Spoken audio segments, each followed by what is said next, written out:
हमने पहली वीडियो डाली थी उत्तर प्रदेश समीक्षा अधिकारी सहायक समीक्षा अधिकारी। तो उसमें आपने ध्यान दिया होगा कि वो वीडियो वो मेंस परीक्षा की थी, यानी कि जो 2021 का पेपर था उसकी मेंस परीक्षा जो थी 120 क्वेश्चन की, तो उसकी वीडियो थी। तो अब हम लेकर आए हैं जो प्री परीक्षा थी 2021 के RO की प्री परीक्षा थी, तो इसकी वीडियो हम लेकर आए हैं। तो चलिए फ्रेंड्स स्टार्टिंग से डिस्कस करते हैं। देखिए पहली बात ये आपको बोलनी थी कि बहुत ही अच्छा रेस्पॉन्स रहा है उस पर, क्योंकि RO के कैंडिडेट काफ़ी हैं जो अभी तैयारी कर रहे हैं। तो हम इसकी भी 2 दिन में एक आपको ये PYQ एक प्रोवाइड कराएंगे, क्योंकि अभी जो मेनली टीम लगी हुई है वो उन एग्ज़ामों पे लगी हुई है, जैसे कि आपका राजस्थान प्रीलिम्स परीक्षा हो गई 1 अक्टूबर को है, बिहार प्रीलिम्स परीक्षा हो गई, उसके लिए काम कर रही है। तो तीसरा आपके साथ ही साथ में उत्तर प्रदेश समीक्षा अधिकारी और सहायक समीक्षा अधिकारी के लिए भी टीम कंटिन्यू काम कर रही है। तो देखिए अब मैं एक चीज़ और बता दूं आपको कि आप अगर हम राजस्थान के कोई डाल रहे हैं कोई भी PYQ, तो उसमें सिर्फ राजस्थान के 20 से 25 क्वेश्चन अगर छोड़ दिए जाएँ, 20 से 25 क्वेश्चन राजस्थान के छोड़ दिए जाएँ, या फिर हम BPSC का कोई PYQ डालें या टेस्ट सीरीज डालें तो उसमें बिहार के कोई 10 से 15 क्वेश्चन छोड़ दिए जाएँ, तो बाकी तो जितने भी सारे सब्जेक्ट हैं, हिस्ट्री हो गया, पॉलिटी हो गया, इकोनॉमिक्स हो गया, ज्योग्राफी हो गया, या करंट अफेयर हो गया, इन्वायरमेंट हो गया, तो वो सारे सब्जेक्ट तो कॉमन ही रहते हैं ना भाई। आप चाहे वो राजस्थान दो, बिहार दो, यूपी दो, तो आप अगर टाइम मिला करें आपको, तो इसके पेपर के अलावा भी आप उन वीडियो को देख लिया करें, क्योंकि इससे होगा क्या कि एक दिन में कम से कम आपको 200 से 300 क्वेश्चन प्रैक्टिस के लिए मिल जाएंगे। और ये होता ये है कि आपका राजस्थान के पेपर को ये हो सकता है यूपी में पूछ लें, या हो सकता है बिहार में पूछ ले, बिहार के पेपर को जो क्वेश्चन पूछे गए अगली बार में हो सकता है यूपी में पूछ ले, क्योंकि ऐसा करंट अफेयर में भी और बार बार देखने को मिलता है। चलिए स्टार्ट करते हैं। तो फ्रेंड्स इसमें पहला ही क्वेश्चन है प्राचीन इतिहास से, देखिए, या फिर अलग अलग इतिहास से है, ये फिर मिडिवल का भी है। तो इसमें से पूछ रहा है आपका नोट करेक्टली मैच, यानी सही सुमेलित कौन सा नहीं है। तो कौन सा नहीं है, देखिए फाहियान आया था, कब भारत आया था, वो 399 से 400 ईस्वी पूर्व में भारत आया था। दूसरा हिंसोंग आया था, 629 से 645 के बीच में, तो दूसरा भी सीधे। ठीक है, इसिंग का टाइम पीरियड गलत है, और यहाँ पे अलमसूदी का टाइम पीरियड गलत है। तो अलमसूदी कब आया था, ये आया था 1915 से 16 के बीच में। वहीं पे अगर बात की जाए इसिंग की, तो इसिंग कब आया था, इसिंग आया था आपका 671 ईस्वी से 695 ईस्वी के बीच में, यहाँ पर आया था ये। तो यहाँ पे 2 गलत है, तो इसका आंसर, ये क्वेश्चन डिलीट कर दिया गया था। तो अब आपको ये इनका दोनों का भी टाइम याद रखना है और इन 2 का भी टाइम याद रखना है। अब ऐसे ही देखिए, अब हो सकता है कि इतना टिपिकल क्वेश्चन ना पूछे तो आपसे, लेकिन ये जरूर पूछेगा कि इनका सीक्वेंस बताओ कि पहले कौन आया था उसके बाद में कौन आया था। तो देखिए ऐसे करके पहले आप याद रखना है कि ये पहले आया था और ये बाद में आया था। मेगास्थनीज आया, फिर ये आया फाइयान, फिर हिंसोंग, फिर इसिंग। तो ये क्रम था इनका। क्लियर है, MFH ये I, ठीक है ना। तो ऐसे याद रखना आपको कि पहले ये आया था। देखिए ऐसे तो ये नाम है, एक फ़हीम नाम है, फ़हीम नाम है, तो M आप इधर को ले जाएंगे, वो फ़ही यहीं पे रहने देंगे, तो M स्टार्टिंग में रख दिया, फ़ही यहीं रख दिया, तो ये पता लग जाएगा पहले मेगास्थनीज आया, फिर फाइयान आया, फिर हिंसोंग आया, फिर इसिंग आया। क्लियर है, चलिए नेक्स्ट चलते हैं। चलिए क्वेश्चन नंबर 2 है कि निम्नलिखित में से किन राजाओं को जनता द्वारा प्रत्यक्ष रूप से ये चुना गया था। तो देखिए हर्षवर्धन को तो चुना नहीं गया था, तो पहला आंसर इसमें गलत है। तो ये पाल वंश के गोपाल को चुना गया था, और पल्लव वंश के नंदी बर्मन पल्लव मल्ल को चुना गया था। तो दूसरा चौथा जिसमें आंसर है वो आपका आंसर आ जाएगा। तो दूसरा तो पहला काट दो, तो ये कटा आपका, दूसरा तीसरा चौथा ये नहीं है, तो दूसरा और चौथा आंसर है, ये आपका आंसर है। चलिए नेक्स्ट चलते हैं। नेक्स्ट क्वेश्चन है कि निम्नलिखित में से दिल्ली सल्तनत के किस सुल्तान के शासनकाल में शाही महलों में हिंदू देवी देवताओं की पूजा होती थी। तो किसके टाइम पे होती थी, ये देखिए नसरुद्दीन खुसरो शाह के टाइम पे होती थी। किसके, नसरुद्दीन खुसरो शाह के टाइम पर। ये कौन थे, तो ये खिलजी वंश के अंतिम शासक थे। कौन थे, खिलजी वंश के अंतिम शासक थे, नसरुद्दीन खुसरो शाह। नेक्स्ट क्वेश्चन है, निम्नलिखित में से किस सुल्तान ने साम्राज्य की सीमाओं की सुरक्षा हेतु एक विशेष सेना को नियुक्त किया था। तो किसने किया था, ये किया था अलाउद्दीन खिलजी ने, अलाउद्दीन खिलजी ने नियुक्त किया था। क्वेश्चन नंबर 5 है, मुगल बादशाह द्वारा नियुक्त बंगाल का अंतिम सूबेदार कौन था। तो कौन था उस टाइम पे, मुर्शीद कुली कहाँ थे अंतिम सूबेदार। अब ये क्वेश्चन बनता है कि इनको नियुक्त किसने किया था। तो मुगल बादशाह फर्रुख शेर द्वारा नियुक्त किया गया था इनको कब? 1717 में। कहाँ का? बंगाल का अंतिम सूबेदार मुर्शीद अली खां को नियुक्त किया गया था। चलिए नेक्स्ट चलते हैं। नेक्स्ट क्वेश्चन है, निम्नलिखित में से किसे गुरु नानक ने अपना उत्तराधिकारी घोषित किया था? तो किसको किया था? तो ये लहना को किया था, इन्होंने अपना उत्तराधिकारी घोषित किया था। अब इन्हें नाम क्या दिया गया था? देखिए, लहना को गुरु नानक द्वारा अंगद नाम दिया गया था। क्या नाम दिया गया था? अंगद नाम दिया गया था इन्हें। चलिए नेक्स्ट चलते हैं हम। नेक्स्ट है, अब आधुनिक इतिहास से देख लें किस टाइप के क्वेश्चन पूछे गए हैं। नेक्स्ट, निम्नलिखित में से कौन भारत आने वाले यात्री पुर्तगाल देश का नहीं था? तो कौन पुर्तगाल देश का नहीं था? तो पीटर मुंडी। पीटर मुंडी पुर्तगाल देश का नहीं था। तो ये कहाँ का था? ये ब्रिटेन का निवासी था। पीटर मुंडी ब्रिटेन का निवासी था। और ये किसके टाइम पे आया था? ये शाहजहाँ के टाइम पे आया था भारत में। शाहजहाँ के टाइम पे भारत आया था। बाकी जितने भी यात्री हैं, ये आपका दुआर्टे बारबोसा हो या फिर डोमिंगो पायस हो या ये आपको नूनीज हो, तो ये तीनों पुर्तगाली थे। ये तीनों पुर्तगाली थे ये। चलिए नेक्स्ट चलते हैं। अब नेक्स्ट क्वेश्चन है कि इनमें से निम्नलिखित घटनाओं पर इन्हें कालानुक्रम व्यवस्था में लगाना है। तो देखिए, मैंने आपको एक चीज़ बताई थी, अगर आपको कुछ भी आइडिया नहीं तो आप देख लो कि कॉमन किस में आ रहा है। देखो, 3 कॉमन इसमें भी, 3 कॉमन इसमें भी है, तो हम पहले को और तीसरे को काट देंगे। डेफिनेटली देख लेना, आंसर इन्हीं के बीच में से रहने वाला है। 99% में COT के साथ कह सकता हूँ कि आंसर इन्हीं के बीच में से होगा। लेकिन कभी कभी 1-2% फेल भी हो जाता है, तो कमेंट करके ये ना बोले कि चल ये तो ट्रिक फेल हो गई, ये तो ये हो गया। तो भाई ये 1-2% में होता है, हर ट्रिक फेल होती है। इस बार UPSC की ट्रिकें फेल हुई हैं, स्टेट में PCS की ट्रिक फेल हो जाती। तो ये तरीके तब के लिए होते हैं जब आपके हाथ खड़े हो जाते हैं और आप कुछ नहीं कर पाते हैं, क्वेश्चन समझ से बाहर होता है। तो ऐसे में अगर आप अटैम्प्ट करके आते हैं तो 50-50 का रेशियो होता है। नसीब अच्छा तो आपको 50 में आपका मतलब वो सही हो जाता है क्वेश्चन, 50 में आपका गलत भी हो जाता है, चांसेस रहते हैं भैया ना। तो ये तो रिस्क है। चलिए नेक्स्ट देखते हैं। अब इसको देखने हमें सीक्वेंस में लगाना है। तो देखिए, सबसे पहले क्या हुआ था, ये हिक्की का बंगाल गजट का प्रकाशन हुआ था करीबी 1780 में। 1780। गदर पार्टी को देखा तो आप 1913 में बनी थी, ये लाला हरदयाल ने बनाई थी। उसके बाद ये सर विलियम जोन्स द्वारा बंगाल एशियाटिक सोसाइटी, ये कब थी? 1784। और लास्ट का बचता हमारा गोपाल कृष्ण गोखले द्वारा सर्वेंट ऑफ इंडिया सोसाइटी, ये कब बनी थी? 1905 में बनी थी ये। तो अब देख लो आप, सबसे पहले कौन सा बना? सबसे पहला बना आपका ये तीसरा पहला ऑप्शन है आपका, तो तीसरे में पहला ऑप्शन आया। उसके बाद में आता है आपका ये सर विलियम जोन्स द्वारा बंगाल एशियाटिक सोसाइटी बनी, चौथा आंसर आ गया। उसके बाद में आपका ये दूसरा आंसर होगा, दूसरे में गोपाल कृष्ण गोखले द्वारा ये सर्वेंट ऑफ इंडिया सोसाइटी बनी। सबसे लास्ट में आपके 1913 में हरदयाल द्वारा, ये 1913 में गदर पार्टी बनी थी। तो आपका ये आंसर आ गया बी। बताया था ना हमने कि आंसर इनमें से रहने वाला है, तो आंसर आ गया आपका बी। क्लियर है? तो देखिए, अब आपको करना क्या है कि देखिए, अगली बार में हो सकता है कि इनमें से किसी में से भी क्वेश्चन पूछ लिया जाए। तो आपको ये करना है कि इसको चारों को बहुत अच्छे से पढ़ लेना, याद कर लेना। देखिए, गदर पार्टी लाला हरदयाल द्वारा गदर पार्टी बनाई गई थी। कब बनाई गई थी? 1913 में बनाई गई थी ये। क्लियर है? अब गोपाल कृष्ण गोखले द्वारा सर्वेंट ऑफ इंडिया सोसाइटी बनाई गई थी, ये कब बनाई गई थी? 1905 में बनाई गई थी ये। मैं साफ साफ इसलिए नहीं हूँ क्योंकि आप नोट कर लें और याद कर लें। अब नेक्स्ट है, हिक्की के बंगाल गजट का प्रकाशन कब हुआ था? ये 1780 में हुआ था। बाकी सर विलियम जोन्स द्वारा बंगाल एशियाटिक सोसाइटी की स्थापना कब हुई थी? ये 1784 में हुई थी। तो आपसे एग्जामिनर कैसे भी घुमा के पूछ सकता है कि ये किसके द्वारा बंगाल एशियाटिक सोसाइटी की स्थापना हुई थी, तो आपको बता देना कि सर विलियम जोन्स के द्वारा। कब की गई थी ईयर भी पूछ सकता, तो 1784 में। ऐसे ही हिक्की वाला ये बंगाल गजट किसने प्रकाशन किया? तो हिक्की ने। कब? 1780 में। सर्वेंट ऑफ इंडिया सोसाइटी की स्थापना कभी? 1905 में। किसने की? गोपाल कृष्ण गोखले ने। गदर पार्टी कब बनी? 1913 में। किसने बनाई? लाला हरदयाल ने। चलिए नेक्स्ट चलते हैं।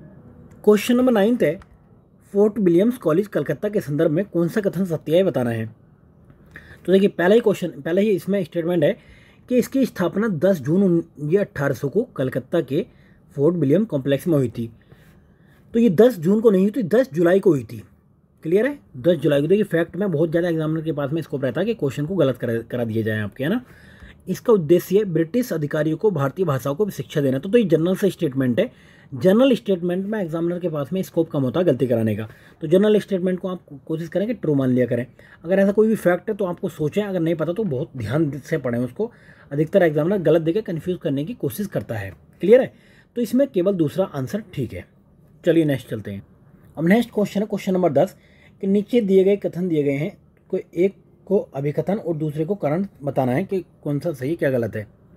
तो पहला है इसमें कि भारतीय प्रश्नों पर विवेचना के लिए दादा भाई नौरोजी ने, किसने, दादा भाई नौरोजी ने 1866 में लंदन में, कहाँ पे, लंदन में ईस्ट इंडिया एसोसिएशन का गठन किया। तो आपको 4 फैक्ट मिल गई क्वेश्चन में कि दादा भाई नौरोजी ने 1866 में लंदन में ईस्ट इंडिया एसोसिएशन का गठन किया। तो ये बात ठीक है। चलिए नेक्स्ट, यह ब्रिटिश जनमानस को प्रभावित करना चाहती थी। तो दूसरा ऐसा स्टेटमेंट, जनरल सा स्टेटमेंट, वो सही होता है। तो ए और ओ दोनों सही हैं और ए आर की सही व्याख्या करता है। क्लियर है? तो हमारा आंसर आ गया सी। चलिए नेक्स्ट, क्वेश्चन नंबर 11 है कि भारतीय सिविल सेवा के संदर्भ में निम्नलिखित कथनों में से कौन सा कथन सही है। तो पहला स्टेटमेंट है, भारत सरकार अधिनियम 1919 में भारतीय सिविल सेवा के लिए एक अलग परीक्षा का प्रावधान किया गया जो भारत में होनी थी। तो पहला स्टेटमेंट ठीक है। दूसरा, भारतीय सिविल सेवा में 1941 में भारतीयों का प्रतिशत यूरोपियों से अधिक था, 1941 में। तो ये बात ठीक है। तो दोनों बातें इसमें ठीक हैं। तो ये दोनों बातें ठीक हैं। चलिए नेक्स्ट चलते हैं। नेक्स्ट है कि ब्रिटिश उपनिवेशवाद के विरुद्ध भोजपुरी में लोकप्रिय कविता फिरंगिया लिखने वाले कवि का नाम क्या था। तो ये किसने लिखी, ये नाम क्या था? तो इनका नाम था मनोरंजन। इनके तो नाम को देख के मैं कन्फ्यूज़ हो गया। तो मनोरंजन नाम था इनका। अब इनका पूरा नाम देख लो, मनोरंजन प्रसाद सिन्हा। क्या नाम था? मनोरंजन प्रसाद सिन्हा। अब ये भोजपुरी में लिखी थी इन्होंने कविता फिरंगिया। कब? 1921 में असहयोग आंदोलन के दौरान लिखी थी ये। तो चलिए नेक्स्ट देखते हैं अब। काकोरी षड्यंत्र केस में प्रधान आरोपी पंडित राम प्रसाद बिस्मिल को उत्तर प्रदेश के किस शहर में फांसी दी गई थी। तो कहाँ पे फांसी दी गई थी? ये दी गई थी आपके गोरखपुर में। गोरखपुर में इनको फांसी दी गई थी। कौन से केस में? काकोरी षड्यंत्र केस में। तो ये हुआ कब था? ये 1925 में हुआ था। तो और किन किन को फांसी दी गई थी? देखिए, राम प्रसाद बिस्मिल को, राजेंद्र लाहिड़ी को, अशफाकुल्ला खां को और रोशन सिंह को, इन 4 लोगों को फांसी दी गई थी। क्लियर है? चलिए अब इनका पूछ लेता कि राम प्रसाद बिस्मिल का जन्म कहाँ हुआ था। जन्म हुआ था इनका शाहजहांपुर में। कहाँ हुआ था? शाहजहांपुर में जन्म हुआ था। चलिए नेक्स्ट, क्वेश्चन नंबर 14 है, कथनों को, कारणों को बताना है इसमें। क्वेश्चन नंबर 14 में तो पहला ही है कि रविंद्रनाथ टैगोर ने नाइटहुड की उपाधि को त्याग दिया था। सही है, ये बात ठीक है। नेक्स्ट, वे असहयोग आंदोलन में भाग लेना चाहते थे। तो ये चीज़ ये गलत है। दूसरा स्टेटमेंट इनका गलत है। तो इसका आंसर आ गया सी। चलिए देखते हैं अब इन्होंने कब त्यागा था। तो इन्होंने 13 अप्रैल 1919 को हुए अमृतसर के जलियांवाला बाग हत्याकांड के विरोध में ये नाइटहुड की उपाधि को त्याग दिया था, ना कि असहयोग आंदोलन की वजह से। तो क्यों? देखिए, अमृतसर में क्या हुआ था, जनरल डायर ने गोली चलवा दी थी, जो इसकी वजह से इन्होंने ये नाइटहुड की उपाधि को त्याग दिया था। चलिए नेक्स्ट देखते हैं। 18वीं सदी के उत्तरार्ध में किसे प्राय कंपनी बहादुर की शान शौकत का स्थानीय प्रतिनिधि कहा जाता था। तो किसको माना जाता? दारोगा को माना जाता था ये। चलिए नेक्स्ट चलते हैं। क्वेश्चन नंबर 16 है, भारतीय रेलवे के संदर्भ में निम्नलिखित कथनों में से कौन सा कथन सही है ये बताना है। तो ये करंट का क्वेश्चन था। 2023 तक 100% विद्युतीकरण लक्ष्य प्राप्त करना है। तो ये बात ठीक है, पहला स्टेटमेंट। दूसरा स्टेटमेंट है कि 2030 तक शून्य कार्बन उत्सर्जन नेटवर्क करना है। तो दोनों बातें ठीक हैं। अब आपको ये बताना है कि कौन सा स्टेट है जिसने अपने स्टेट में 100% रेलवे विद्युतीकरण कर दिया है। तो कौन सा स्टेट है, कमेंट करके बताओ आप। उसके बाद हम बता देंगे लास्ट में कि कौन सा स्टेट था वो। क्लियर है? चलिए नेक्स्ट चलते हैं। तो यही क्वेश्चन हो गया आपका, ये हो गया सी। इसका दोनों बातें ठीक हैं। चलिए नेक्स्ट क्वेश्चन है 17। अब देखिए मैं आंसर बताता हूँ। उसका आंसर हरियाणा है। तो कभी आप लास्ट तक यही वेट करते रह जाओ और उसका आंसर पता ना लगे। क्लियर है? करंट अफेयर की आज की हमने वीडियो डाली है, घटना चक्र की दृष्टि की। वो बहुत ही अच्छी बुक है। अगर आप मार्केट में चाहें तो मार्केट से परचेज कर लें, और यहाँ से देखने चाहें तो यहाँ पर हम कंप्लीट करा देंगे। टेंशन लेने की कोई ज़रूरत नहीं है आपको। चलिए नेक्स्ट है कि संस्कृति के 4 अध्याय पुस्तक के लेखक कौन है। तो कौन है? ये रामधारी सिंह दिनकर हैं। चलिए नेक्स्ट चलते हैं। अब इनकी रचनाएं देख लो, इनकी अन्य रचनाएं कौन कौन सी हैं। तो देखिए, रेणुका हो गई, हुंकार, रसवती, सामधेनी, कुरुक्षेत्र, उर्वशी, रश्मिति, इनके अन्य रचनाएं हैं। चलिए चलते हैं अब। अब इनको देखिए, सूची 1 को सूची 2 से मिलान करना है। अब पहला ये द्वितीय आंग्ल मैसूर युद्ध कब हुआ था? 1780 से 1784 में। तो पहले का दूसरा इसका आंसर आ गया। तो पहले का दूसरा एक में ही, तो हमारा एक सही आंसर इसका आ जाता है। लेकिन फिर भी देख लेते हैं कि द्वितीय आंग्ल फ्रांसीसी युद्ध कब हुआ था? 1750 से 1754। और ये देखिए दूसरा आंग्ल मराठा युद्ध कब हुआ था? ये हुआ था 1803 से 5 में। द्वितीय आंग्ल अफगानी युद्ध कब हुआ था? 1878 में। चलिए नेक्स्ट चलते हैं।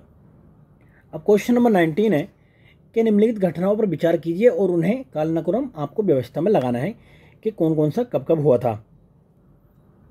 तो देखिए, ये करजन बायली की हत्या हुई थी 1909 में। और दूसरा, खुदीराम बोस को मृत्युदंड कब दिया गया था? ये 1908 में, एक साल पहले दे दिया गया था। और तीसरा देखें, बाल गंगाधर तिलक का केसरी समाचार पत्र का प्रकाशन हुआ था, तो आया था 1881 में। काफ़ी पुराना था ये, 1881 में। उसके बाद में अल हिलाल आया था 1912 में। तो सबसे पहले कौन सा आया? सबसे पहला आया तीसरा। तो तीसरा, उसके बाद में देखिए मैंने कहा था दो दो ऑप्शन में दे, तो तीसरा यहाँ पे भी है। उसके बाद में कौन सा हुआ था? उसके बाद में हुआ था 1908, यानी कि दूसरा आएगा। तो तीसरे के बाद में दूसरा, ये आंसर है आपका। क्लियर है? चलिए नेक्स्ट चलते हैं। क्वेश्चन नंबर 20 है, ब्रिटिश भारत में सैन्य बल पर केंद्रीय राजस्व का कुल कितना प्रतिशत व्यय होता था? तो देखिए, लोक सेवा आयोग ने इसका आंसर ये माना है, लेकिन बुक्स में कितना आंसर दिया है इसका? 52% होता था। कितना? 52%। बट आयोग ने इसका आंसर ए माना था 40%। चलिए नेक्स्ट चलते हैं। अब ज्योग्राफी से देखते हैं किस किस टाइप के क्वेश्चन पूछे गए हैं। तो ज्योग्राफी से पहले क्वेश्चन है कि कौन भारत की सबसे बड़ी मीठे पानी की झील है? तो मीठे पानी की होगी तो जाहिर सी बात है कि बुल्लर झील है। बॉर्डर के आसपास तो होगी नहीं। तो बुल्लर झील कहाँ पे? जम्मू कश्मीर में है ये। कहाँ पे? जम्मू कश्मीर में। और कोलेरू लेक का आपको पता होना चाहिए कि कोलेरू लेक कहाँ पे? आंध्र प्रदेश में स्थित है, श्री कृष्णा गोदावरी नदी के डेल्टा पर। चलिए नेक्स्ट, नल सरोवर का आपको पता होना चाहिए। नल सरोवर कहाँ पे है? नल सरोवर एक झील है जो गुजरात में है। कहाँ पे? गुजरात में। चलिए नेक्स्ट चलते हैं। नेक्स्ट क्वेश्चन है, तामरिया जनजाति भारत के निम्नलिखित में से किस राज्य में मिलती है? तो झारखंड वगैरह में मिलती है ये तामरिया जनजाति, झारखंड। और झारखंड के अन्य जनजाति देख लो, ये मुंडा हो गया, बिरोहोर हो गया, ओराव हो गया, खरिया हो गया, पहाड़िया हो गया। चलिए नेक्स्ट चलते हैं। ये देखिए राज्य है और गर्म झरने, इसको मिलान करना है कि कौन सा सही मैच नहीं करता है। हिमाचल प्रदेश का आपने बहुत जगह पढ़ा होगा। मणिकरण कहाँ पे है? ये गर्म झरना हिमाचल प्रदेश में है। दूसरा, तप्ता पानी का आपको पता होगा, तप्ता पानी ओडिशा में है। तीसरा, ब्रिजेश्वरी कहाँ पे? यह है आपका महाराष्ट्र में। तो नारायणी आपका राजस्थान में है, ना कि गुजरात में। ये है आपका राजस्थान में। तो ये आपका डी आंसर आ जाएगा। सॉरी। क्वेश्चन नंबर 24 है कि सूची 1 को सूची 2 से मिलान करना है। तो देखिए, जलोढ़ मिट्टी आपको पता है कि उत्तर प्रदेश में मिलती है, उत्तर प्रदेश में मिलती है। वहीं पर काली मिट्टी की बात की जाए तो काली मिट्टी महाराष्ट्र में मिलती है। वहीं पर अगर बात की जाए लाल मिट्टी की तो आंध्र प्रदेश में। मरुस्थलीय मिट्टी का आपको पता है राजस्थान में। अगर इनमें से एक भी पता है आपको तो आप उसका आंसर बता सकते हैं ईजिली। चलिए नेक्स्ट चलते हैं। नेक्स्ट है, नाइजर रामतिल की फसल एवं तेल की फसल है। इन बीजों में तेल की मात्रा कितनी पाई जाती है? तो 37 से 47% तक तेल की मात्रा पाई जाती है इसमें। चलिए नेक्स्ट है फसल चक्र के बारे में आपको बताना है कि कौन सा कथन सही है। तो पहला स्टेटमेंट है कि गहरी जड़ों वाली फसलों के बाद उसी तरह से फसलें उगाई जानी चाहिए। तो देखिए, मैं भी किसान हूँ, मुझे भी एक जानकारी है, किसान के घर में पैदा हुए हैं। तो देखिए, उथली जड़ों के बाद में गहरी जड़ों वाली फसलें उगाई जानी चाहिए। तो पहला स्टेटमेंट गलत है। दूसरा, फलीदार फसलों के बाद में बिना फली वाली फसलें उगानी चाहिए, जिससे क्या होता है कि उसमें उर्वरता मिट्टी में बनी रहती है। तो दूसरा केवल स्टेटमेंट ठीक है। क्लियर है? चलिए नेक्स्ट चलते हैं। खनिज शक्ति संसाधन, अब से क्वेश्चन देख लेते हैं कि निम्नलिखित घटनाओं पर विचार कीजिए और उन्हें कालानुक्रम व्यवस्था में लगाइए। बहुत क्वेश्चन पूछ रहा भाई कालानुक्रम व्यवस्था के, तो आपको देखना पड़ेगा। क्लियर है? चलिए देखते हैं इसको भी अब।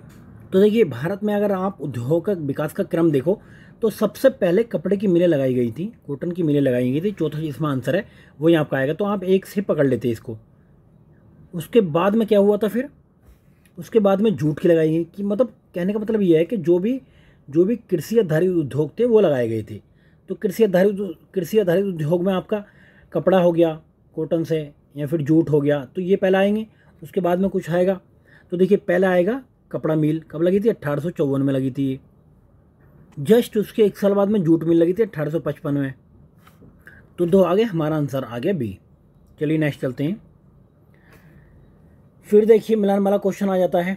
मिलान वाले क्वेश्चन में आपको बताना है कि खनिज और उद्योग जिनमें बड़े पैमाने पर इसका उपयोग किया जाता है। तो चूना पत्थर का आप सभी जानते हैं कि इसका सीमेंट बनाने में उपयोग किया जाता है। तो पहले का पहला आंसर है, पहले का पहला केवल देखिए पहले में ही है। क्लियर है। तो तांबे का आप देखते हैं, कॉपर का यूज़ बिजली के सामान में किया जाता है। बॉक्साइट का उपयोग हम जहाज निर्माण में करते हैं। वहीं मैग्नीज का स्टील या इस्पात में करते हैं। तो पहला आंसर इसका ठीक है। चलिए नेक्स्ट चलते हैं। नेक्स्ट है जीवाश्म ईंधन के बाद भारतवर्ष की ऊर्जा आवश्यकताओं की पूर्ति के लिए दूसरा सबसे महत्वपूर्ण स्रोत कौन सा है? तो दूसरा सबसे महत्वपूर्ण इसमें ये सौर ऊर्जा है। क्लियर है। चलिए नेक्स्ट चलते हैं। निम्नलिखित में से कौन सा लौह इस्पात संयंत्र नदी तट पर स्थित नहीं है? तो ये भिलाई नहीं है। बाकी का आप देखेंगे बोकारो कौन सी नदी के किनारे स्थित है? तो ये दामोदर के किनारे स्थित है। वहीं जमशेदपुर की बात करें तो ये स्वर्ण रेखा से जल की आपूर्ति बिजली की पूर्ति करता है। तीसरा भद्रावती आप देखें तो भद्रा नदी के किनारे स्थित है ये। चलिए नेक्स्ट है कि समुद्री चक्रवात तूफान तोकते किस सागर में उत्पन्न हुआ था? तो अभी ये उस टाइम पे तोकते न्यूज़ में था, तो पूछ लिया अरब सागर में आया था। अरब सागर में आया था उस टाइम पे। चलिए नेक्स्ट देखते हैं आर्थिक भूगोल का। इनमें से कौन सा सुमेलित नहीं है? आप इसको केयरफुली पढ़ लिया करें कि सुमेलित पूछ रहा है या असुमेलित पूछ रहा। तो रबड़ का उत्पादन सबसे ज़्यादा थाईलैंड में होता है। भारत में बात करें तो केरला में होता है। वहीं पे कहवा का यहाँ पे मंगोलिया में नहीं होता। कहवा का उत्पादन जो आपका ब्राज़ील में होता है। कहवा या कॉफ़ी कहें तो इसका उत्पादन ब्राज़ील में होता है। वो भारत में कर्नाटक में होता है। जैतून का स्पेन में होता है। गन्ना का ब्राज़ील में, दूसरे नंबर पर भारत है इसमें। क्लियर है। चलिए नेक्स्ट चलते हैं। विश्व में मछली का सबसे बड़ा उत्पादक देश कौन सा है? तो ये कौन सा? चाइना है। चलिए नेक्स्ट। निम्नलिखित में से किस देश में उसकी कुल ऊर्जा आवश्यकताओं का 99% जल विद्युत से प्राप्त होता है? तो कहाँ पर? नॉर्वे है। रिपीटेड क्वेश्चन है, बार बार पूछा जाता है, इसको आप देख लें। चलिए नेक्स्ट है कि निम्नलिखित में से किस द्वीप को बादे की भूमि के रूप में जाना जाता है? तो ये कौन सा है? मिंडानाओ द्वीप है जिसको बादे की भूमि के नाम से जाना जाता है। तो जिसको भी वहाँ पर जाना है वो वादा करके आना है, तो वादा करके आए वहाँ पे, लेकिन वादे को पूरा निभाए, जैसे कि हमने आज निभाया। सुबह में हमारी एक टीम के मेंबर ने बोला कि आज हम करंट अफेयर डिस्कस करेंगे, तो आज हमने करंट अफेयर डिस्कस किया। डेली हमने बोला कि एक आरपीएससी की टेस्ट डिस्कस करेंगे, तो हम डेली एक आरपीएससी का टेस्ट डिस्कस करेंगे। 2 दिन पे हम एक आरओ वाला पेपर डिस्कस करेंगे, क्योंकि आरओ की भी डेट थोड़ा पीछे है बीपीएससी से और आरपीएससी से, तो हम थोड़ा सा इसको 2 दिन पे एक टेस्ट लेके चलेंगे। तो ये हम वादा निभाते हैं इस तरीके से। तो आप देखिए, अब आपको भी वादा निभाना चाहिए। अपने जिसने भी अभी तक सब्सक्राइब नहीं किया भाई सब्सक्राइब करो यार, और बाकी अपने दोस्तों को भी शेयर करो। अच्छी चीज़ बांटने से बढ़ती है। क्लियर है। चलिए आगे चलते हैं। अब नेक्स्ट है इंडोनेशिया निम्नलिखित में से किस देश के साथ भूमि साझा नहीं करता है? तो ब्रुनोई के साथ में भूमि साझा नहीं करता है। तो देखिए मैप से रिलेटेड क्वेश्चन हर एग्जाम में पूछे जाते हैं। तो हमने इंडिया का मैप कराया हुआ है। वर्ल्ड का मैप हम 2 से 3 दिन के अंदर बहुत अच्छी क्लास लेकर आने वाले हैं। उसमें वर्ल्ड का मैप पूरा अच्छे से कवर कराया जाएगा, तो आप उस क्लास को देखना ना भूलें। चलिए निम्नलिखित में से कौन सा पोलिनेशिया द्वीप समूह का भाग नहीं है? तो ये भी करंट का क्वेश्चन है, तो इसमें तीनयान इसका भाग नहीं है। चलिए नेक्स्ट चलते हैं। अब कौन सा नोट करेक्टली मैच्ड है? कौन सा सही सुमेलित नहीं है? तो देखिए ये एंटीगुआ और बारमूडा की राजधानी क्या है? Saint John's. और इसकी डोमिनिको की राजधानी क्या है? डोमिनिको की राजधानी है रुसाऊ। तो यही इसका स्टेटमेंट, यही क्वेश्चन, ये तो गलत था विकल्प। अल साल्वाडोर की आप देख लो, अल साल्वाडोरी है। और बाहामास की राजधानी नसाऊ है। क्लियर है। चलिए नेक्स्ट चलते हैं। अब 2011 की सेंसेक्स के हिसाब से आपको बताना है कि अनुसूचित जनजाति के संदर्भ में कौन सा आरोही क्रम में है। यह इस चीज़ पे कंफ्यूज हो जाते हैं बच्चे कि आरोही पूछ रहा है और लिखिए करिए यार अवरोही, मतलब बढ़ता हुआ करिए, घटता हुआ करिए। तो आपको बहुत ही केयरफुली पढ़ना होता है भाई इन चीज़ों को। मैं ये गलती थोड़े करते कि 5 साल के बच्चे की तरह गलती करके आगे पेपर में, तो इन गलतियों को माफ़ करने लायक नहीं होती गलतियाँ ये। तो अब सबसे ज़्यादा देखिए आरोही क्रम में देखना, तो सबसे पहले छोटा बताना, उसके बाद में बड़ा, फिर बड़ा, ऐसे करके बताना है। तो सबसे कम कहाँ पे? अरुणाचल प्रदेश में, फिर मिजोरम, फिर नागालैंड, फिर मेघालय। इसका आंसर आ जाएगा। क्लियर है। चलिए देखते हैं नेक्स्ट। नहीं, इसका आंसर कुछ गलत हो गया। इसका आंसर आयोग ने ए माना था। इसका आंसर देखिए, सबसे पहले अरुणाचल प्रदेश है, फिर मेघालय, फिर नागालैंड, फिर मिजोरम। तो यहाँ पे ये ऊपर नीचे कर दिया था। क्लियर है? तो आप इसके हिसाब से ना देखें, आप आयोग के हिसाब से ही मान के चलें इसको। चलिए नेक्स्ट चलते हैं। 2011 का सेंसेक्स भारतीय नगरों में मलिन बस्तियों का प्रतिशत 2011 की जनगणना के अनुसार सबसे कम कहाँ पर है? तो अहमदाबाद में सबसे कम है। क्लियर है? कितना? 4%, 5% कह सकते हैं, जबकि अदर जगह ज़्यादा है। लखनऊ में आप देखना, लखनऊ में 12.9% है। देखिए जनगणना से कितने क्वेश्चन पूछे जा रहे हैं, तो इसलिए आपने जनगणना की वीडियो कराई हुई, जनगणना आप देख लो वहाँ से क्या करा यार। नहीं और कुछ नहीं करा तो आप कमेंट करके बोलो क्या क्या कराना है अभी। क्लियर है?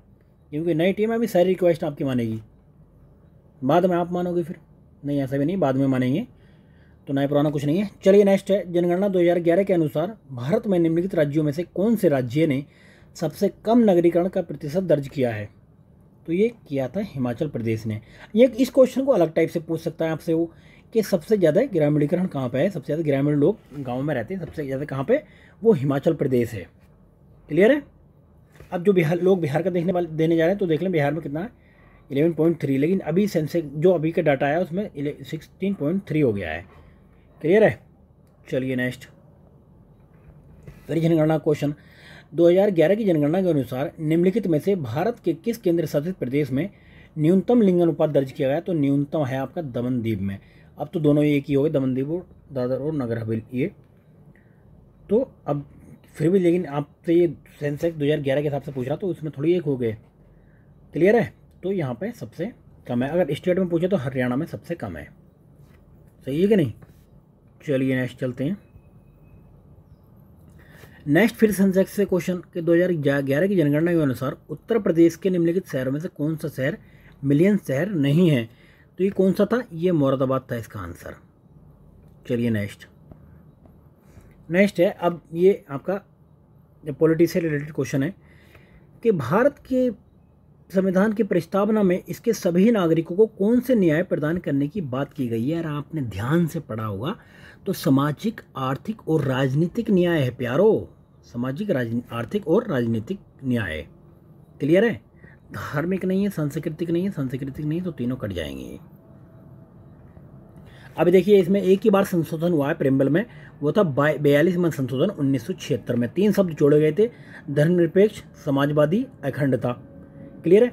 अब इसको देखिए, पहले प्रस्तावना को उद्देश्य का प्रस्ताव कहा जाता था, जो जवाहरलाल नेहरू द्वारा प्रस्तुत किया गया था। एक चीज़ और बता दूं, इसमें देखिए, इसमें 5 प्रकार की स्वतंत्रता की बात की गई है। विचार की स्वतंत्रता, अभिव्यक्ति की, धर्म की, विश्वास की और उपासना की स्वतंत्रता। चलिए नेक्स्ट चलते हैं। क्वेश्चन नंबर 45 है, भारतीय संविधान के किस अनुच्छेद के अंतर्गत अंतर्राष्ट्रीय समझौते को प्रभावी बनाने हेतु संसद राज्य के विषय में कानून बना सकती है? तो कौन सा ये है आर्टिकल 253। तो एक और क्वेश्चन पूछ लेता है कि डीपीएसपी में कौन सा आर्टिकल है जो अंतर्राष्ट्रीय रिलेशन से रिलेटेड है? तो आर्टिकल 51 है, वो 51। चलिए नेक्स्ट चलते हैं। अब निम्नलिखित में से कौन से भारत राष्ट्रपति लोकसभा अध्यक्ष भी रहे हैं? तो कौन थे वो? नीलम संजीव रेड्डी। तो चौथे कार्यकाल में ये नीलम संजीव रेड्डी ये अध्यक्ष के पद पर भी रहे हैं अपने। ठीक है? चलिए नेक्स्ट। एक और चीज़ और इनके बहुत ही इंपॉर्टेंट, कि राष्ट्रपति निर्वाचन होते हुए भी जो भारत के एकमात्र निर्विरोध राष्ट्रपति रहे हैं। तो आपसे एग्जाम में पूछ लेता कि कौन व्यक्ति में से ऐसा जो निर्विरोध राष्ट्रपति चुना गया था भारत में? तो कौन है? ये हैं आपके नीलम संजीव रेड्डी। चलिए नेक्स्ट। राज्य विधानमंडल की बैठक आयोजित करने के लिए कोरम गणपूर्ति क्या है? तो कोरम कितना होता है? कि 1/10वां हिस्सा। तो यह है सदस्यों का, कुल सदस्य का 10वां हिस्सा, जो भी अधिक हो। ठीक है? तो ये हो गया कोरम। अभी डिसाइड कौन करेगा कोरम? तो जो भी विधानमंडल का या विधानसभा का अध्यक्ष होगा वो इसको डिसाइड करेगा। चलिए नेक्स्ट। क्वेश्चन नंबर है 48। 1993 में निम्नलिखित में से कौन सी भाषा 8वीं अनुसूची में सम्मिलित नहीं की गई थी? तो कौन सी नहीं थी इसमें? तो देखिए इसका ये आंसर, सारी भाषाएं सम्मिलित हैं, कोई भी ऐसा नहीं है, लेकिन इसका आंसर बी माना था आयोग ने, लेकिन वो गलत है। तो अभी कोई भी भाषा नहीं है, क्योंकि 92वें संशोधन में 2003 में मैथिली, डोगरी, बोडो और संथाली को शामिल कर लिया गया था। तो अब कुल भाषाएं कितनी हो गई? 8वीं अनुसूची में 22 भाषाएं हो गई हैं। तो आप आयोग ने क्या माना था ये छोड़ दें आप, ये चारों भाषाएं उसमें हैं। चलिए नेक्स्ट है। दक्षिण एशियाई क्षेत्र के लिए भारत का 6 सूत्रीय प्रस्ताव भारत के किस प्रधानमंत्री द्वारा प्रस्तुत किया गया था? तो ये अटल बिहारी वाजपेयी जी थे जिन्होंने प्रस्तुत किया था। चलिए नेक्स्ट देखते हैं। अब इकोनॉमिक्स से देखिए किस किस टाइप के क्वेश्चन आते हैं। पहली चीज़ आपको मैं बता दूं कि हमने इकोनॉमिक सर्वे और बजट ऑलरेडी डिस्कस किया हुआ है। तो भाई जो इसने भी अभी तक वीडियो नहीं देखी है, बजट 2023-24 का हमने डिस्कस किया है। कौन सा? 23-24 का। इकोनॉमिक सर्वे 22-23 का हमने डिस्कस किया हुआ है। तो कम से कम 200-250 क्वेश्चन है, आप उनको एक बार देख लो, उसके बाद में फिर इकोनॉमिक्स पढ़ना, ठीक है ना।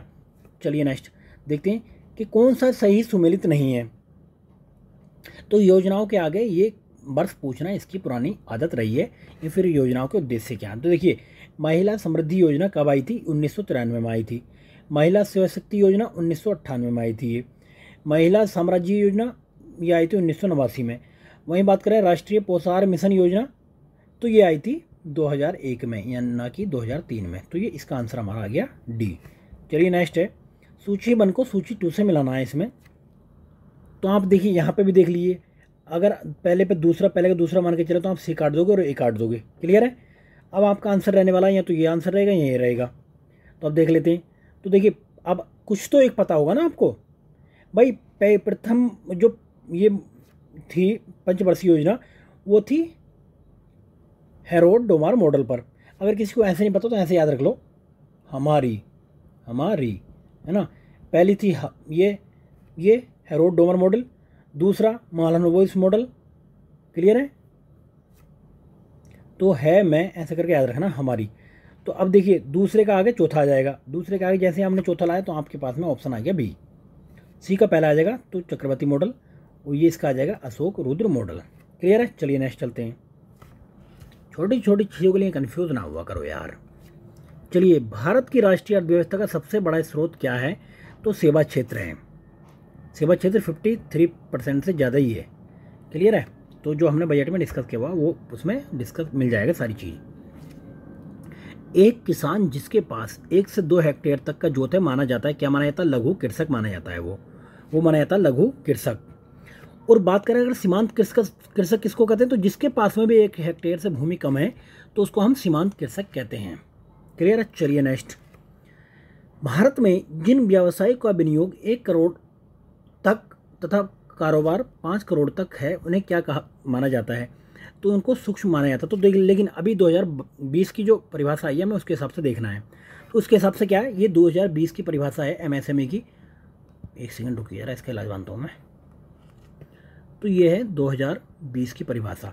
तो इसमें किसे माना गया? देखिए, इसमें सूक्ष्म माना गया है 1 करोड़ से जो विनियोग 1 करोड़ का करता है, और टर्नओवर कितना का करता है? 5 करोड़ का। तो ऐसे 1 से 10 का विनियोग और 5 से 50 कर दो। इसमें 10 से 50, इसमें 50 से 150, तो 5 से मल्टीप्लाई इसमें करते चले जा रहे हैं। ठीक है, 5 से 50, 10, 50 से 500 है ना, 250। चलिए नेक्स्ट चलते हैं। अब भारत के कृषि उत्पाद व्यापार एवं वाणिज्यिक बिल 2020 में निम्न में से किसका उल्लेख नहीं किया गया है? तो किसका उल्लेख नहीं हुआ था? तो ये न्यूनतम समर्थन मूल्य का।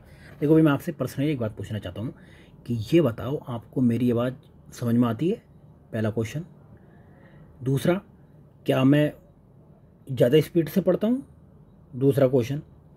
तो भाई, आप इन दोनों क्वेश्चन का जवाब पर्सनल भी भेज सकते हो, टेलीग्राम में जाके चैनल पर आप टेलीग्राम में बता सकते हो कि सर आपकी थोड़ी आवाज़ थोड़ी स्लो होठ हिला के बोलो, सही है नहीं?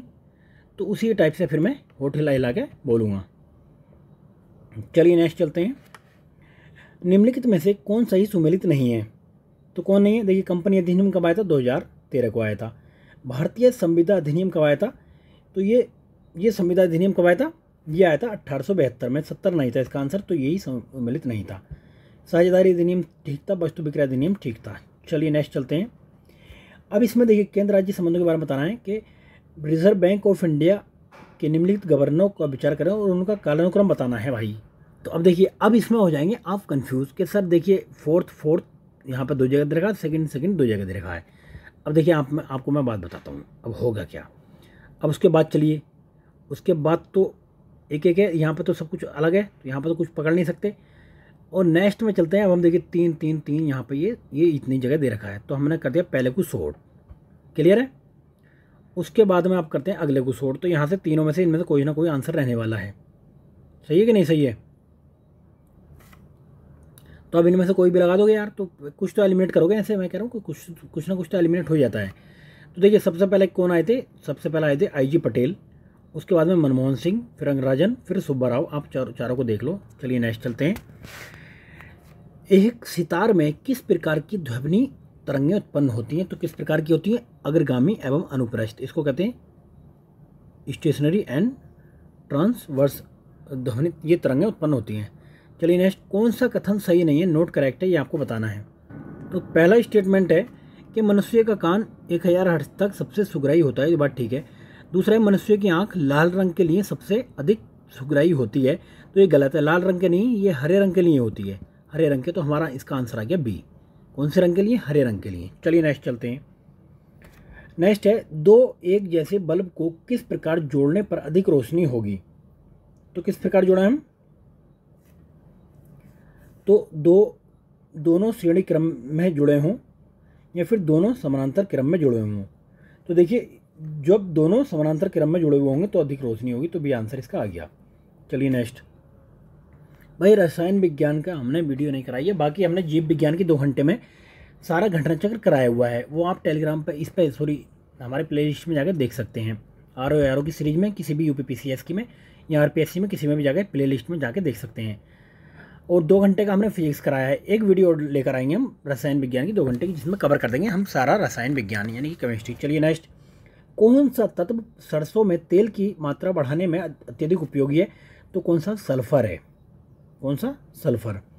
चलिए नेक्स्ट देखते हैं। हाइड्रोजन सल्फाइड प्रदूषक का मुख्य स्रोत क्या है? तो इसका मुख्य स्रोत है सड़ते हुए वनस्पति एवं पशु पदार्थ।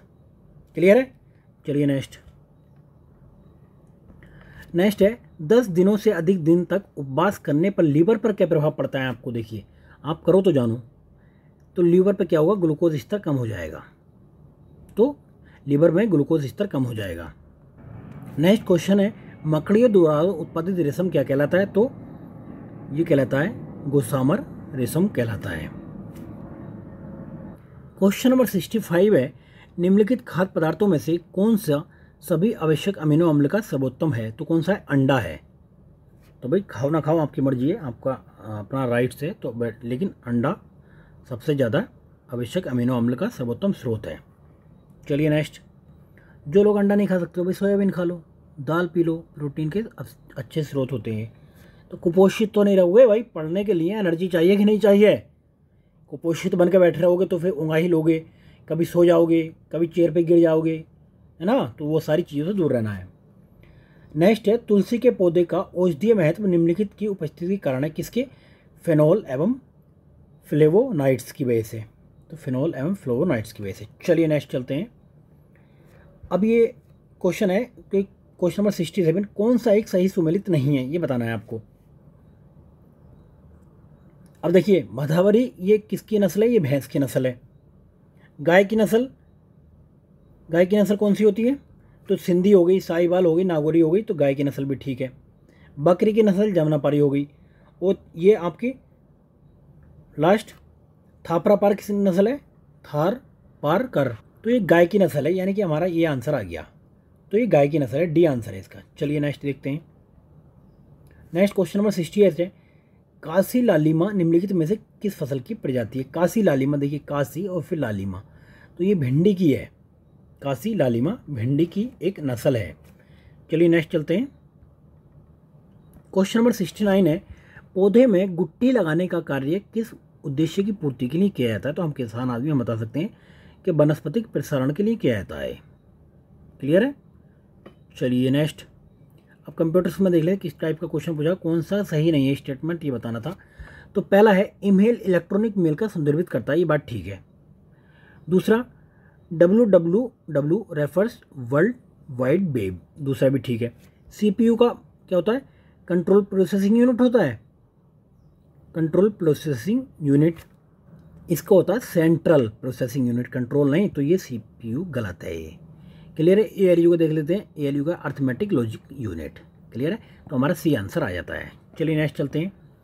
कौन सा सही सुमेलित नहीं है, ये चीज़ आपको बार बार हर क्वेश्चन में देखने को मिल रही है, तो भाई पढ़ना पड़ेगा आपको। एक वाइट बराबर होता है 8 बिट्स, ठीक है। 1 किलोबाइट बराबर कितना होता है 124 बाइट्स, और 1 गीगाबाइट बराबर कितना होता है 1024 MB होता है। क्लियर है, तो तीसरा गलत है।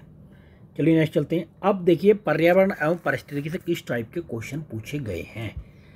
तो मोनोक्लाइमैक्स यानी एकल चरम सिद्धांत का प्रतिपादन किसने किया था, तो ये क्लीमेंट्स साहब ने किया था। इन्होंने बताया था कि किस तरीके से कोई परिस्थिति की अवधारणा बनती है, कैसे परिस्थितियाँ मतलब बनती है और सक्सेशन स्थित होता है, यानी कि समुदाय में पहले क्या आता है, पहले प्रथम चरण में, दूसरे चरण में कौन कौन सी जीव आते हैं वहाँ पे, तो ये सारी चीज़ बताई थी इन्होंने क्लेमेंट्स में।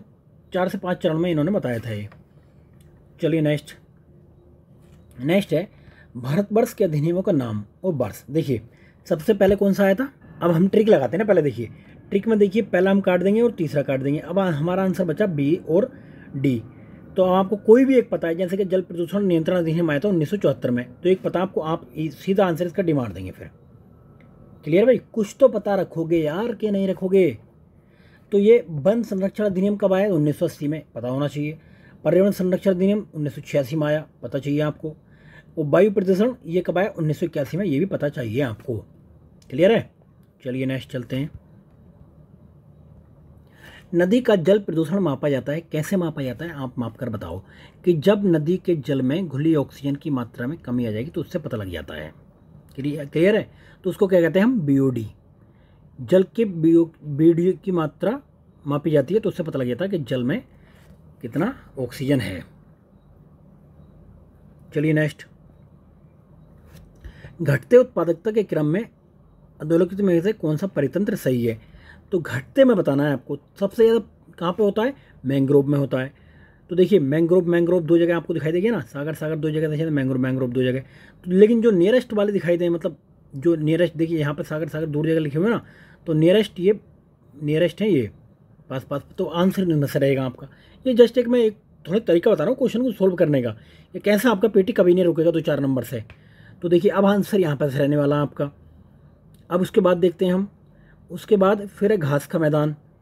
देखो कहाँ पे घास का मैदान है ना, तो घास का मैदान रहेगा, फिर झील, फिर सागर। तो आपका सी आंसर आ गया। एटलीस्ट आप वहाँ तक पहुँच जाओगे 50-50 तक।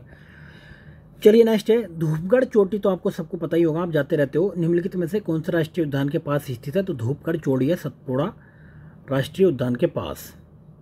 क्लियर है, चलिए नेक्स्ट। अब उसके साथ में और चीज़ें पढ़ लेते हैं। देखिए कान्हा राष्ट्रीय पार्क कहाँ पे है, ये है मध्य प्रदेश में। बांधवगढ़ कहाँ पे है, ये भी मध्य प्रदेश में है। और माघव राष्ट्रीय उद्यान कहाँ है, ये भी मध्य प्रदेश में है। चलिए नेक्स्ट चलते हैं। क्वेश्चन नंबर 77 कि ये पुरानी रिपोर्ट है, इसके अनुसार बताना है कि किस राज्य में जनजातीय जिलों की संख्या सबसे ज़्यादा है। तो पुरानी रिपोर्ट है, उसमें हमें नहीं देखना है। अब हमें देखना है कि नागालैंड में 11 जनजातीय जिले हैं, हमें देखना है नई रिपोर्ट के हिसाब से। मेघालय में 7 और यहाँ पर 8, इधर 9। अब नागालैंड में सबसे ज़्यादा है, तो इसके हिसाब से नागालैंड आंसर हम 2000 यहाँ पर काट के 21 कर देंगे। क्लियर है, चलिए नेक्स्ट। निम्नलिखित में से किसे एक जैव विविधता हॉट स्पॉट के नाम से भी जाना जाता है, तो पश्चिमी घाट और पूर्वी हिमालय को जाना जाता है। तो इसमें पश्चिमी घाट ऑप्शन है। अब आपसे ये पूछ सकता हूँ मैं कि भाई आप ये बताओ कि हॉट स्पॉट ये क्या है, ये मतलब, तो जहाँ पे भाई ये विविधता बहुत ज़्यादा होती है, तो हॉट स्पॉट ये सब किसने दिया था पहली बार 1988 में, नॉर्मस मॉयर्स ने सब दिया था। भारत में कहाँ पे 4 हॉट स्पॉट हैं, पश्चिमी घाट, ये हिमालय क्षेत्र, इंडो बर्मा क्षेत्र और सुंडालैंड, जिसमें निकोबार भी क्षेत्र भी आता है। क्लियर है, चलिए नेक्स्ट चलते हैं। अब क्वेश्चन नंबर 80 है उत्तर प्रदेश डिफेंस कॉरिडोर में निवेश करने के लिए अगस्त 2021 में किस सरकारी उद्यम ने समझौता ज्ञापन पर हस्ताक्षर किया था। तो देखिए उस टाइम पे ये भारत डायनेमिक्स ने लिमिटेड ने किया था। तो करंट का क्वेश्चन है, हम करंट का सारी हमने 2 घंटे की आज वीडियो डाली है और ऐसे ही 1-1 घंटे की और डेली डालेंगे। तो 5-7 दिन में हम पूरा करंट है, पूरे साल का भाई काम खत्म, उससे बाहर कुछ नहीं है। चलिए नेक्स्ट है जो दिन जन्म भयो डैश डैश का धरती धसी 2.5 हाथ। तो भाई ये क्या है, आल्हा, ये भाई ये लोकती है उत्तर प्रदेश की, इसकी आल्हा की। चलिए नेक्स्ट है कौन सी नदी उत्तर प्रदेश राज्य से प्रभावित नहीं होती है, ये आपको बताना है इसमें। तो कौन सी नदी है, गंडक नदी है जो उत्तर प्रदेश से प्रभावित नहीं होती है। कहाँ से निकलती है फिर ये नेपाल हिमालय से निकलती है और आपके बिहार की सीमा बनाते हुए पटना के पास गंगा में मिल जाती है। चलिए चलते हैं। अब सोन नदी का भी आपको पता होना चाहिए। सोन नदी अमरकंटक से निकलती है और उत्तर प्रदेश सोनभद्र मिर्जापुर को होते हुए पटना में बिहार में गंगा में मिल जाती है। हिंडन नदी आपको पता होना चाहिए कि हिंडन नदी सहारनपुर से निकलती है, उधर को गाजियाबाद होते हुए आपको निकल जाती है। क्लियर है। चलिए नेक्स्ट देखते हैं। शारदा काली नदी ये उत्तराखंड राज्य के पिथौरागढ़ से निकलती है और यूपी को बहते हुए निकल जाती है। चलिए नेक्स्ट है अब क्वेश्चन नंबर 83। उत्तर प्रदेश के निम्नलिखित कथनों में से कौन सा कथन सही है, ये बताना। देखिए, भारत में गन्ने उत्पादन का सबसे बड़ा हब है, ये बात ठीक है। अभी चीनी का भी हो गया, ध्यान रखना। अभी उत्तर प्रदेश में चीनी लिख दिया मैंने, चीनी लिख दिया तो चीनी करते हैं इसको, तो उत्तर प्रदेश चीनी में टॉप पर आ गया अब। क्लियर है। नेक्स्ट है, भारत ये उच्चतम दूध उत्पादक प्रदेश है। चावल का नहीं है, चावल का चाइना है, तो तीसरा जिसमें आएगा कटेगा वो, तीसरा जिसमें आएगा कटेगा, पहला और दूसरा इसका आंसर है। क्लियर है। चलिए नेक्स्ट चलते हैं। क्वेश्चन नंबर 84 है कि उत्तर प्रदेश के विभिन्न स्थानों को आयोजित राष्ट्रीय कांग्रेस अधिवेशन के बारे में आपको मिलान करना है कि कहाँ कहाँ पे कौन से हुए थे। तो भाई चलिए लगाते हैं ट्रिक। पहला नहीं होगा, डी नहीं होगा, अभी इसमें का आंसर रहने वाला है। लगा दो भाई कुछ भी यार, कुछ तो पता होगा भाई। देखो ये जस्ट मेरी ट्रिक है, अप्लाई करना है इसको, कुछ क्वेश्चन का आपको फायदा हो जाएगा। 2-4 नंबर तक कभी आपका पेटी नहीं रुकेगा किसी भी स्टेट में, सही है कि नहीं। चलिए देखिए, बनारस का आपको पता था, तो बनारस का सेशन कब हुआ था, तो बनारस का सेशन हुआ था 1905 में। मेरठ का सेशन सबसे लास्ट में हुआ था 1946 में, तो ए का तीसरा आ गया और डी का दूसरा आ गया, तो सी इसका आंसर आ गया। उसके बाद में कानपुर का 1925 में हुआ था। कानपुर में कौन थी, सरोजिनी नायडू थी इसके अध्यक्ष। लखनऊ का आपको पता होगा 1916 में लखनऊ समझौता हुआ था, तो इसका कुछ तो पता होगा, एक से पकड़ दोगे यार, क्यों टेंशन लेते हो। लेकिन मैं एक्स्ट्रा जानकारी के रूप से आपको बता दूं कि इनके अध्यक्ष कौन थे। मेरठ में 1946 में तो अध्यक्ष थे जेबी कृपलानी। कानपुर में हुआ था 1925 में, अध्यक्ष थी सरोजिनी नायडू।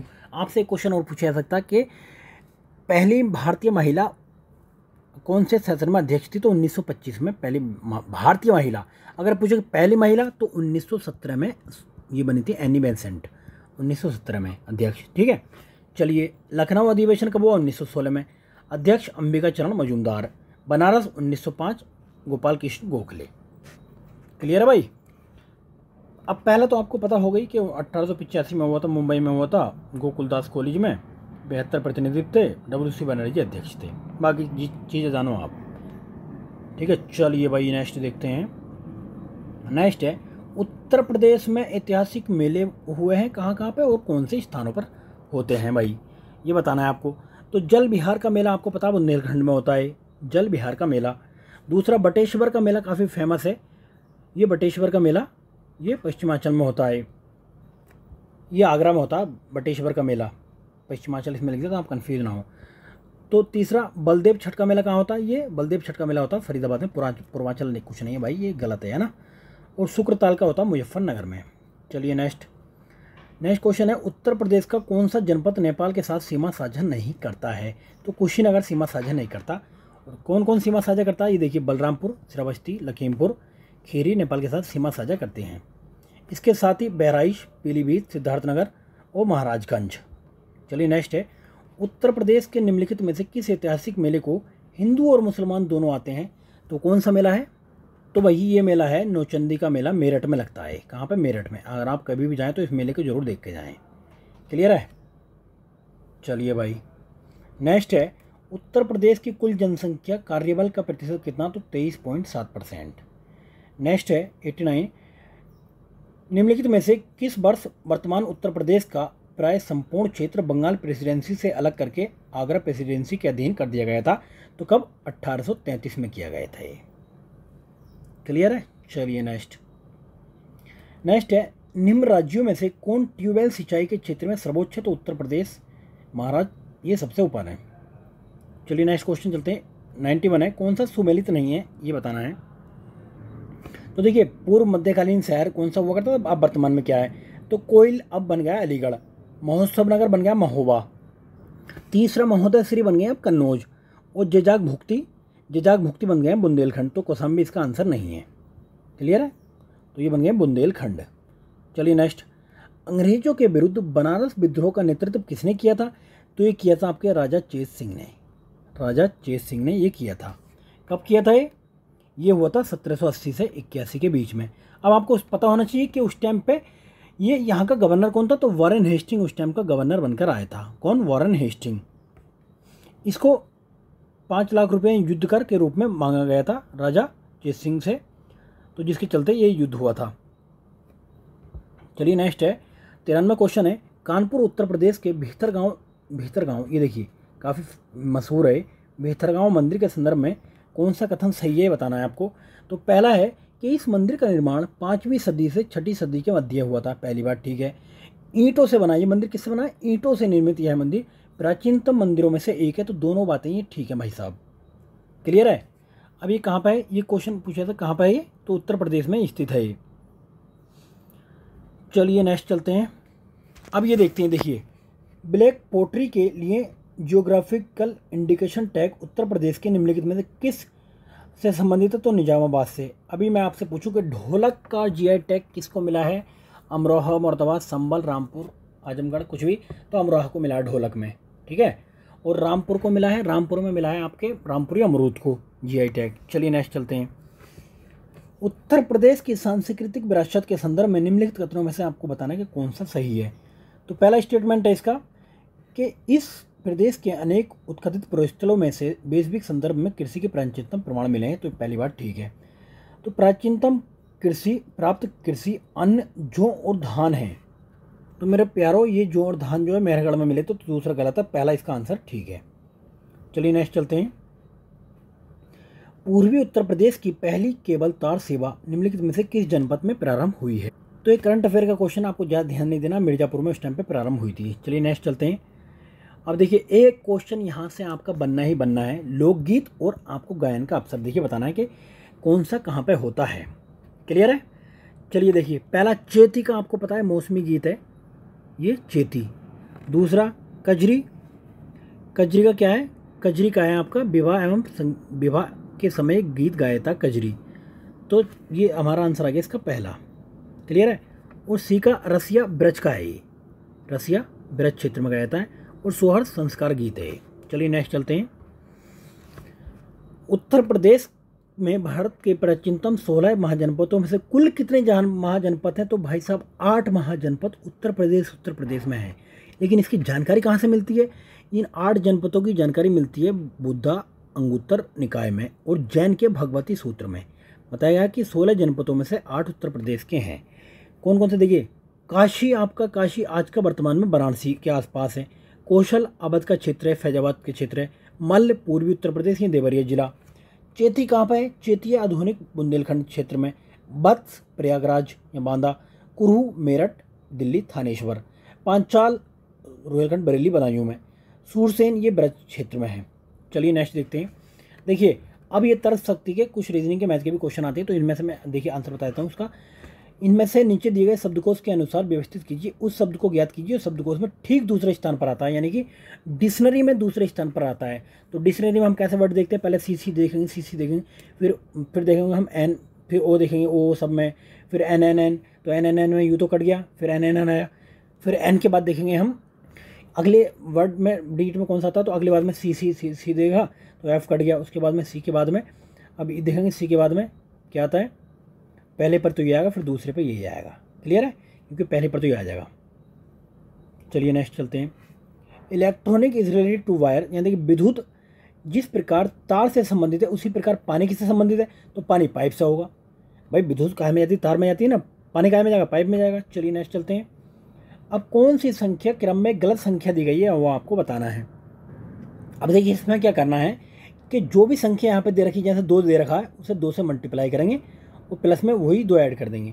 उसके बाद में 2 से ही मल्टीप्लाई करते रहेंगे उस नंबर को, प्लस 4 ऐड करेंगे, प्लस बाद में 6 ऐड करेंगे, प्लस बाद में 8, प्लस बाद में 10, ऐसे करके। तो इसमें कौन सा गलत है?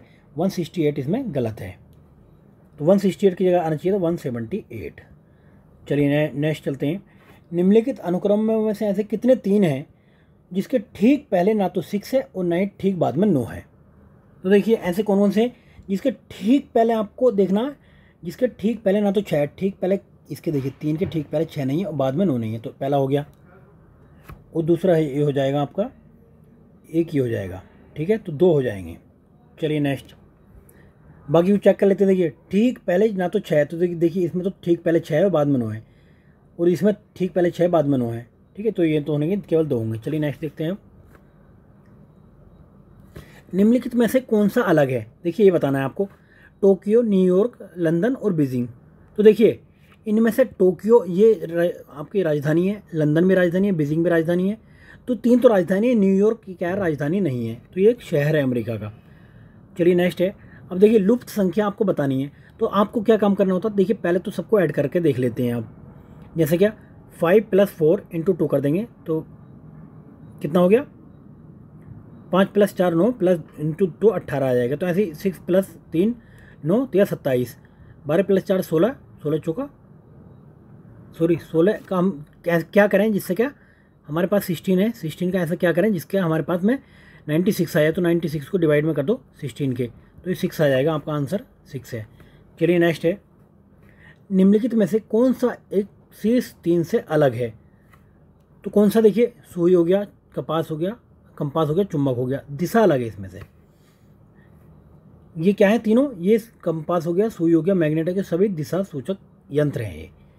चलिए नेक्स्ट। अंग्रेजी वर्णमाला के कितने अक्षर कैपिटल एक दर्पण में अपने मूल रूप से समान दिखाई पड़ते हैं, तो 11 ऐसे अक्षर हैं जो समान कैसे भी लिख दो ना समान दिखाई देंगे। ए को कैसे भी लिख दो आप, ए को कैसे कैसे लिख दोगे, ऐसे लिख दोगे, ऐसे नहीं। डब्लू को नहीं कर सकते, डब्लू एम वो हो जाएगा है ना, डब्लू भी है, डब्लू भी ऐसे लिख दो, ऐसे लिख दो, ऐसे ही आएगा वो, है ना। जैसे किसको नहीं लिखते, पी को नहीं लिखते, पी कैसे कर दो उल्टा आ जाएगा। ठीक है, तो 11 अक्षर ऐसे हैं। नेक्स्ट है, भिन्न को चुनना है इसमें से, तो इसका आंसर है आपका पहला। चलिए नेक्स्ट देखते हैं। अब इसमें से एक गुप्त कोड में होटल को 300 लिखा जाता है, तो उसी कोड में बोर को क्या लिखा जाएगा। तो देखिए होटल का आप देख लेते हैं वर्ड क्या होता है। एच का हम देख लेते हैं कि एच का 8 होता है, ओ का 15 होता है, टी का 20 होता है, ई का 5 होता है और एल का 12 होता है। तो कितने वर्ड हो गए, ये कितने टोटल इनका हो गया, टोटल हो गया 60। और ये वर्ड्स कितने हो गए, ये 1 2 3 4 5, तो 60 इंटू हम कर देंगे 5, तो कितना आ जाएगा 300 आ जाएगा। ऐसे ही हम देख लें बोर, बोर का नंबर कितना, बी आता है ABCD में 2 नंबर पर, वो आता है 15 पर, आर आता है 18 पर, ई आता है 5 पर, तो ये कितना हो गया 40 हो गया।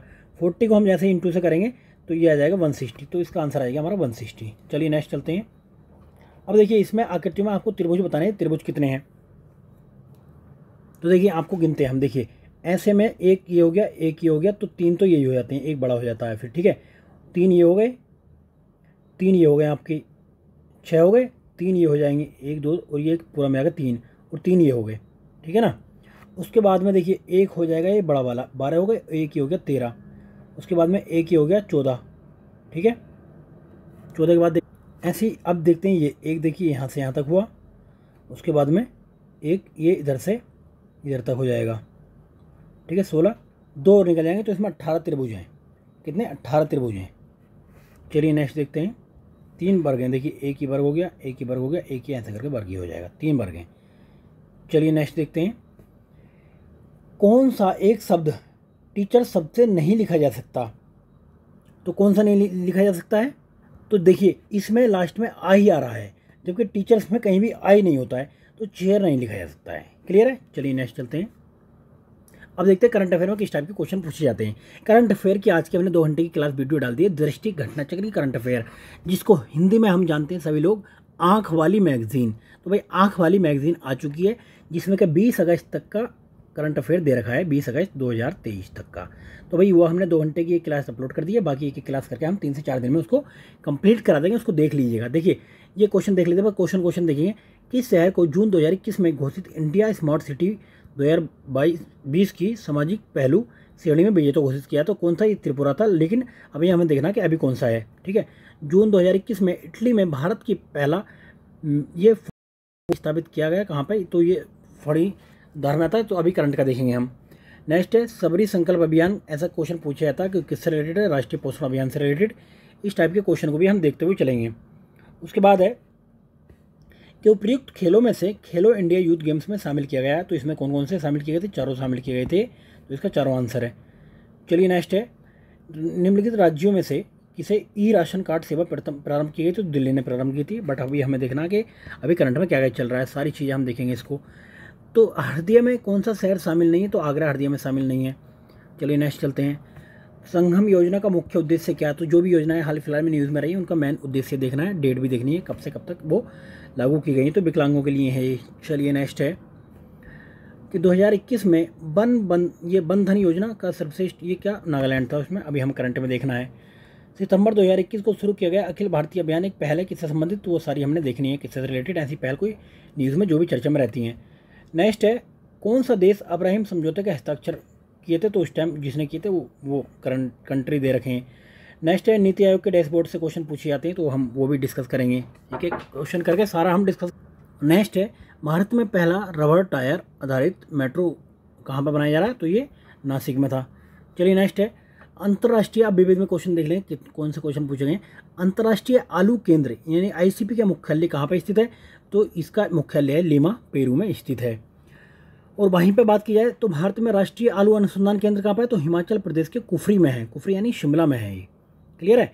नेक्स्ट अंतर्राष्ट्रीय चावल अनुसंधान केंद्र, तो ये कहाँ पे, अभी उत्तर प्रदेश के वाराणसी में खोला गया है। चलिए नेक्स्ट, जबकि आलू केंद्र कहाँ पे, लीमा में, पेरू के लीमा में। चलिए नेक्स्ट है कि कौन सी योजनाएं कौशल विकास से संबंधित हैं, तो कौन कौन सी योजनाएं कौशल विकास से संबंधित, देखिए संकल्प हो गया, स्ट्राइव हो गया, श्रेयस हो गया, कौशल विकास से संबंधित है, दूसरा तीसरा चौथा इसका आंसर आ जाएगा। चलिए नेक्स्ट है, जबकि स्ट्राइव जो योजना है आपकी स्ट्राइड, वो स्ट्राइव है, स्ट्राइव नहीं है। चलिए स्ट्राइड योजना है रिसर्च से रिलेटेड, ठीक है, देश में युवाओं में अनुसंधान को बढ़ावा देना है, तो कौशल थोड़ी है, तो पहला इसमें नहीं, बाकी तीनों सही हैं। चलिए नेक्स्ट है वैश्विक जलवायु जोखिम सूचकांक किस संगठन द्वारा प्रकाशित किया जाता है, तो जर्मन वाच द्वारा प्रकाशित किया जाता है, तो अभी हमने डिस्कस करेंगे कि अभी इसमें कौन सी भारत की रैंक है। चलिए नेक्स्ट है कि आरबीआई के पूर्व गवर्नर बिमल जालान को निम्नलिखित में से किस पुस्तक जुलाई में प्रकाशित हुई, तो अभी द इंडियन स्टोरी थी, अब हम लेकिन करंट की देखेंगे जो भी करंट में रही होगी, क्लियर है। भारत की संसद द्वारा आपदा प्रबंधन अधिनियम कब पारित किया गया था, तो 2005 में पारित किया गया था ये। तो राष्ट्रीय स्तर पर इसके अध्यक्ष प्रधानमंत्री होते हैं, राज्य स्तर पर जो है मुख्यमंत्री होते हैं, और जिला स्तर पर डीएम होते हैं इसके अध्यक्ष। चलिए नेक्स्ट है निम्न ऋतुओं को भारतीय कैलेंडर के अनुसार कालानुक्रम व्यवस्थित करना है, तो कौन कौन सी सबसे पहले आती है। देखिए ये कैलेंडर हमारा मार्च के टाइम से स्टार्ट होता है, तो मार्च के टाइम में कौन से आते हैं, पहले बसंत ऋतु आएगी, बसंत तीसरा जिसमें आएगा पहला, तो तीसरा, फिर दूसरा ग्रीष्म, उसके बाद में वर्षा, उसके बाद में सर्द, तो ये ऋतुओं का क्रम है। 22 मार्च से ये कैलेंडर स्टार्ट होता है, तो चैत्र का महीना है इसमें कैलेंडर में पहला महीना, जबकि फागुन इसका अंतिम महीना होता है। चलिए नेक्स्ट है जिबूती आचार संहिता किससे रिलेटेड थी, तो ये समुद्री डकैतों के विरुद्ध अंतर्राष्ट्रीय समूह से रिलेटेड थी ये। चलिए नेक्स्ट है 130वां क्वेश्चन है अपने समय में चर्चित उपन्यास झीनी झीनी बीनी चदरिया के लेखक कौन थे, तो अब्दुल बिस्मिल्लाह इसके लेखक थे। चलिए नेक्स्ट देखते हैं कौन सा सही सुमेलित है, तो ये बताना है आपको। तो देखिए पहले का चुकंदर चीनी, दूसरा शहद ग्लूकोज और फ्रक्टोज, कपास सेल्यूलोज, दुग्ध लैक्टोज, तो चारों इसमें ठीक हैं। चलिए नेक्स्ट चलते हैं। नेक्स्ट है भारत शहरी वेधशाला ऑब्जर्वेटरी निम्नलिखित में से किस स्थान पर स्थित है, तो कहाँ पे स्थित है मेरे प्यारो, तो ये है नई दिल्ली में स्थित है। चलिए नेक्स्ट चलते। अब नेक्स्ट क्वेश्चन है कि लिस्ट 1 को लिस्ट 2 से मिलान करना है, तो देखिए अब आप फिर उसमें कन्फ्यूज हो जाओगे, मैंने कहा था कि ऐसा कन्फ्यूजन आपको एग्जामिनर करने के लिए देता है, क्लियर है। चलिए देखिए इसमें 2 दे दिए तो आप कन्फ्यूज हो जाओगे, लेकिन है तो आंसर भाई कहीं से तो कहीं से। तो अब आप ये देखें कि सबसे पहले आम का देखते हैं, आम कहाँ पर उत्पादन होता है सबसे ज़्यादा, तो आम का उत्पादन होता है सबसे ज़्यादा उत्तर प्रदेश में, उत्तर प्रदेश में मेनली वेस्टर्न डिस्ट्रिक्ट में, या फिर यार आप तो जानते हैं लखनऊ में है ना, और या फिर बनारस साइड में आम बहुत ज़्यादा होता है। और दूसरी बात नारियल की बात करें तो आप नारियल केरला में है, तो बी का दूसरा हो गया। लीची की बात आप करें मुजफ्फरनगर की लीची फेमस है, तो बी का तीसरा हो गया। उसके बाद में हम बात करें सेब का, तो सेब जम्मू कश्मीर में यार सबको पता है हमें इनके बारे में है ना, तो इसमें ज़्यादा टेंशन लेने की ज़रूरत नहीं है, तो सी आंसर है। चलिए नेक्स्ट निम्नलिखित में से कौन सा ब्रेंट इंडेक्स से संबंधित है, तो किससे, कच्चे तेल की कीमतों से संबंधित है ब्रेंट इंडेक्स। अब चलिए नेक्स्ट 135वां क्वेश्चन है कौन सा सही सुमेलित नहीं है, नोट करेक्टली मैच बताना है आपको कौन सा नहीं है। तो डेनिश भाषा बोली जाती है, डच नीदरलैंड में, और मंदारिन चीन में, बहमासा थाईलैंड में नहीं बोली जाती, तो इसका आंसर है आपका डी। तो यहाँ पर थाईलैंड में कौन सी भाषा बोली जाती है, यहाँ पर थाई बोली जाती है, थाई। चलिए भाई नेक्स्ट, सही से लिख जाए यार, क्यों परेशान कर रहा है, थाई बोली जाती है, ये काम नहीं कर रहा है, इसको इलाज मानता हूँ जरा। तो कहाँ पे बोली जाती है, यहाँ पे बोली जाती है थाई। क्लियर है। चलिए नेक्स्ट चलते हैं। अब ये देखिए, ये नासा द्वारा कुछ नए मिशन घोषित किए गए थे तब। तो ये एक तो डेबनीसाई और ये वेरिटेस, तो ये कहाँ पे शुक्र के लिए भेजे गए थे। तो पुराने मिशन थे, तो अभी जो नए भेजे जा रहे हैं तो वो देखने जाना। भारत ने चंद्रयान 3 भेजा, तो उससे रिलेटेड क्वेश्चन पूछा ही जाना है। तो नेक्स्ट है, मिताली एक्सप्रेस किन दो शहरों के बीच चलती है, तो ढाका से न्यू जलपाईगुड़ी के बीच चलती है। चलिए नेक्स्ट है कि पारंपरिक लोक नाट्य भांड पाथर किस केंद्र शासित प्रदेश से संबंधित है, तो ये जम्मू कश्मीर से रिलेटेड है ये भांड पाथर। चलिए नेक्स्ट चलते हैं। क्वेश्चन नंबर 139 है कि कौन सा सही सुमेलित नहीं है बताना है। तो प्राथमिक ऊर्जा ज्वारीय शक्ति, ये सही सुमेलित नहीं है। तो ये देखिए, प्राथमिक ऊर्जा में ऐसी ऊर्जा होती है जो ये प्राकृतिक रूप से मिलती हो, लेकिन ये मानव के द्वारा संशोधित की गई है। क्लियर है। तो प्राथमिक ऊर्जा में कौन सा आ जाएगा, पवन आ जाएगा, सौर आ जाएगा, ज्वारीय ऊर्जा आ जाएगा। क्लियर है। चलिए नेक्स्ट 140 क्वेश्चन और आज की सीरीज का लास्ट क्वेश्चन है। देखिए अभी फ्रेंड्स, अभी भी जिन दोस्तों ने चैनल को सब्सक्राइब नहीं किया हुआ है, भाई चैनल को सब्सक्राइब करो यार। कुछ करना तो लाइव में भाई कुछ करना पड़ेगा। चैनल को सब्सक्राइब करना पड़ेगा पहले, उसके बाद में कुछ करना पड़ेगा लाइव में, क्योंकि तभी तो मिलेगा, नोटिफिकेशन नहीं मिलेगा। तो चलिए 140 क्वेश्चन है। निम्नलिखित घटनाओं का कालानुक्रम व्यवस्थित कीजिए। तो देखिए, हम यहाँ पे क्वेश्चन आपको प्रोवाइड करा रहे हैं, तो आप क्वेश्चन को आपको कहीं से मिल सकते हैं आपको क्वेश्चन, लेकिन जब बंद कमरे में खुद से करने बैठोगे तो समझाने वाला कोई नहीं होगा। तो आपको यहाँ पर तरीके बताए जा रहे हैं भाई, कैसे क्वेश्चन को अटैम्प्ट करना है, कैसे क्वेश्चन को कुछ नहीं आता तो आप कैसे एलिमिनेट करोगे इस क्वेश्चन को, और कैसे आप इजीली उसका आंसर निकाल सकते हो। आपको कुछ भी नहीं पता तो, है ना। क्लियर है। चलिए नेक्स्ट देखिए, जैसे अब सपोज करो ये क्वेश्चन है 140 वाला। अब कुछ भी स्टार्टिंग में पकड़ में नहीं आ रहा, क्योंकि नए नए सब कुछ दे रखे हैं। दूसरे से कुछ भी पकड़ में नहीं आ रहा, तीसरे से कुछ पकड़ में नहीं आ रहा, चौथे से कुछ। देखिए अब ये तो कन्फर्म है कि 4 4 4 3 में दे रखा, तो इसका आंसर डी नहीं होगा। अब आंसर तक करीब तक पहुँच गए आप। क्लियर है। अब दूसरे नंबर में देखिए, पहला यहाँ पे दे रखा, पहला यहाँ पे दे रखा, तो आंसर में से या तो बी है या सी है, तो पहला भी नहीं होगा। अब हमारे पास 2 ऑप्शन बचते हैं। क्लियर है भाई। तो अब आंसर उसी में से रहने वाला है। सही है। या तो ये मार्क आ जाओ, ये मार्क आ जाओ, आपका 50% का रेशियो है। चलिए फिर भी हम स्टार्ट करते हैं। तो देखिए, ये पहला सामुदायिक ये विलेज कुंजी योजना कब आई थी, विलेज कुंजी योजना आई थी ये अगस्त 1952 में, यानी कि अगस्त 1952 में आई थी ये। और ये सामुदायिक विकास कार्यक्रम सबको पता होगा कि 2 अक्टूबर को आया था ये, 2 अक्टूबर 1952 को आया था ये। अब दोनों इनमें से आगे पीछे में तो कोई ना कोई हो गई है ना, तीसरा उसके बाद में पहला। अभी हमारा आंसर ये आ जाता है। और देख लेते हैं चलो बाकी DRDA का। आपको पता है कि DRDA ये प्रजातंत्र विकेंद्रीकरण कब हुआ था, ये होता 1958 में, ये तो मैंने पहली बार सुना है। चौथा है जिला ग्राम विकास ये अभिकरण, ये 1999 का सबसे लास्ट का है। जिला ग्राम विकास अधिकरण ये कब का, 1999 का, तो ये सबसे लास्ट में आ जाएगा। ठीक है, चौथा सबसे लास्ट में आएगा। तो ये आ गया आपका सी आंसर। चलिए फ्रेंड्स, ये हमने 2021 के 140 क्वेश्चन डिस्कस किए जो भी RO के एग्जाम में पूछे गए हैं। तो चलिए भाई, अभी भी जिन दोस्तों ने सब्सक्राइब नहीं किया, अपने दोस्तों को शेयर नहीं किया, तो सारे काम कर दो यार, और साथ में चैनल को सब्सक्राइब भी करो, और बेल आइकन भी दबाओ मत दबाओ, आपकी मर्जी है, लेकिन चैनल को सब्सक्राइब कर दो। चलिए ठीक है फ्रेंड्स, वीडियो देखने के लिए बहुत बहुत धन्यवाद। ठीक है, बाय बाय।